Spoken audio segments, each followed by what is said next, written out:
Bom dia, turminha do quinto ano, tudo bem com vocês? Estamos começando agora a nossa sexta aula de História. Então, pegue o material de vocês, abra o livro na página 124 para a gente começar a nossa aula. E para começar o nosso dia bem animado aí, vamos agradecer ao Senhor por todas as bênçãos que tem nos dado aí durante a semana, durante esse dia, não é mesmo? E eu vou deixar aqui com vocês um versículo bíblico para que vocês meditem aí durante o dia. Tenho grande alegria em fazer a tua vontade, ó meu Deus. A tua lei está no fundo do meu coração. Salmos 40, versículo 8. E o que vamos aprender hoje, não é mesmo? Conhecer aspectos da primeira Constituição brasileira, incluindo as restrições sobre o voto, e identificar as forças de conflito com o poder real. A importância da Constituição. Nós já falamos nas aulas passadas, não é mesmo, que o Brasil necessitava de uma Constituição depois da independência, que é uma lei, né? Elaborar uma lei. Quando o Brasil ele se tornou independente, ele deixou de ser colônia de Portugal. Então ele passou a ser um estado. Mas o que é um estado? É um território com fronteiras delimitadas, em que há uma grande diversidade de pessoas. Quando vocês observam no mapa do Brasil, vocês observam algumas linhas, são chamadas as linhas imaginárias. Ela delimita ali, né, o território do Brasil, que faz fronteira com outros países, Bolívia, Paraguai, Uruguai, não é mesmo? E Constituição, o que é? É a mais importante lei do país, por isso é chamada de lei fundamental, pois define os direitos, deveres e garantias dos cidadãos em relação ao Estado, além de determinar a organização política de um país. Então, sem essa Constituição, nós não temos direito à saúde, educação, segurança, não é mesmo? Nós temos os deveres e os direitos, né? Fundamentada aí, ó, na lei, na Constituição. Dom Pedro I, né, depois da independência do Brasil, ele precisava organizar o mais rápido possível uma Constituição, né? Pois a unidade política territorial do Brasil dependia dessa elaboração. Então ele fez o que? Ele convocou uma assembleia que tratasse a elaborar este documento. Ele concordou, né, com seus assessores a convocar essa assembleia para que os homens que a integravam elaborassem a Constituição e que tivessem assim a cara do Brasil, né, com os direitos do povo, não é mesmo? Esse tipo de acontecimento foi muito importante para o Brasil e alguns países se assustaram com essa decisão de Dom Pedro, não é mesmo? Porque na Europa os reis é que elaboravam essa Constituição. As pessoas que estavam lá na Assembleia, elas elaboravam e quem dava a ordem final era o rei. Porém, essa Assembleia haveria participação do povo.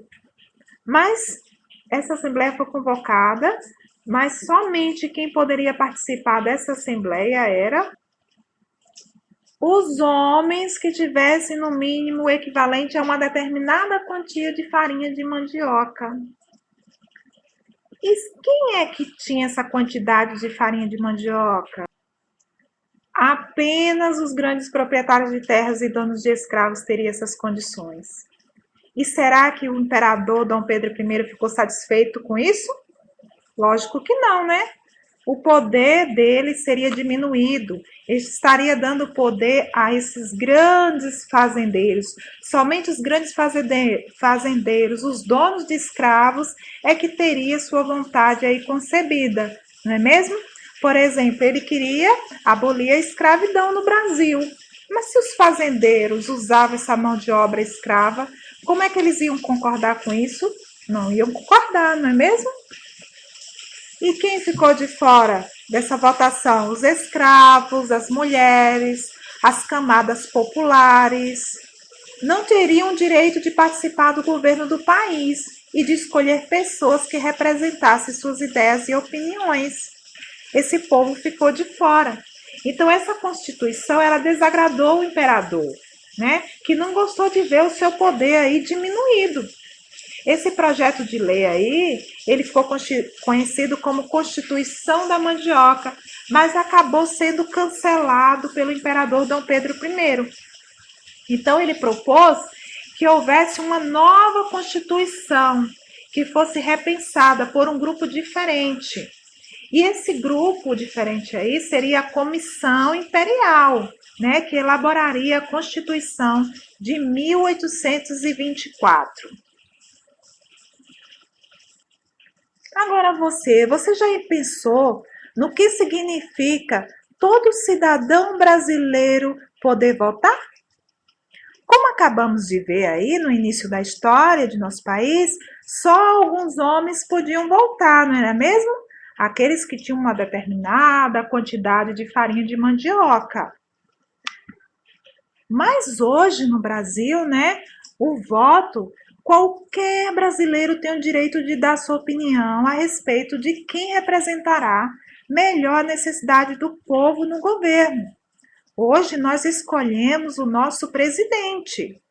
Atualmente, o voto no Brasil é obrigatório para maiores de 18 anos e voluntário apenas para os analfabetos, os maiores de 70 anos e os jovens entre 16 e 18 anos, né? Então, qualquer pessoa, ela pode votar, independente se ela é analfabeta, se ela é pobre ou rica. Qualquer um pode escolher o nosso governante, o nosso presidente, para governar o país. Hoje, a nossa forma de governo é a república, né? Em que o chefe ou o presidente do estado, do país, ele é eleito pelos cidadãos. Então, a atividade de hoje, vocês vão fazer a leitura dos textos aí nas páginas 124 e 125.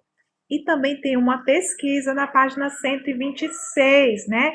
Que fala aí, ó, de dois regimes monárquicos, certo? Monarquia absoluta e monarquia parlamentarista. Vocês observam aí que nós tivemos aí um governo, um imperador, né?